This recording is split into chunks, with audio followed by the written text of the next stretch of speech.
Savais-tu que dans l'espace il fait très très froid? Les scientifiques estiment qu'il peut y faire jusqu'au moins 270 degrés Celsius.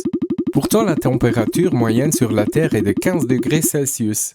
Tu t'es déjà demandé pourquoi? Eh bien, c'est à cause de l'effet de serre. Pour comprendre l'effet de serre, il faut savoir que la Terre tourne autour du Soleil et qu'elle est enveloppée d'une couche de gaz qu'on appelle l'atmosphère. Le Soleil émet de l'énergie solaire sous forme de rayonnement. Une partie de ces rayons frappe la surface de la Terre, réchauffant le sol et les océans. Cette chaleur est ensuite réémise dans l'atmosphère sous forme de rayons infrarouges. C'est là qu'interviennent les gaz à effet de serre, également appelés GES. Les principaux sont le dioxyde de carbone, la vapeur d'eau et le méthane. Ces GES se trouvent dans l'atmosphère. Les GES retiennent la chaleur autour de la Terre. Plutôt que de laisser les rayons infrarouges s'échapper vers l'espace, les GES les piègent dans l'atmosphère. S'il n'y avait pas de GES, la température moyenne sur Terre serait de moins 18 degrés Celsius. La Terre serait un bloc de glace. Tu comprends donc que l'effet de serre est essentiel à la vie sur Terre. C'est d'ailleurs pourquoi il existe de nombreux phénomènes naturels qui émettent des GES, comme les éruptions volcaniques, l'évaporation de l'eau et la respiration des êtres vivants.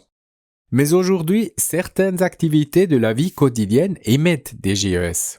C'est le cas des industries, des voitures et même de l'élevage des animaux.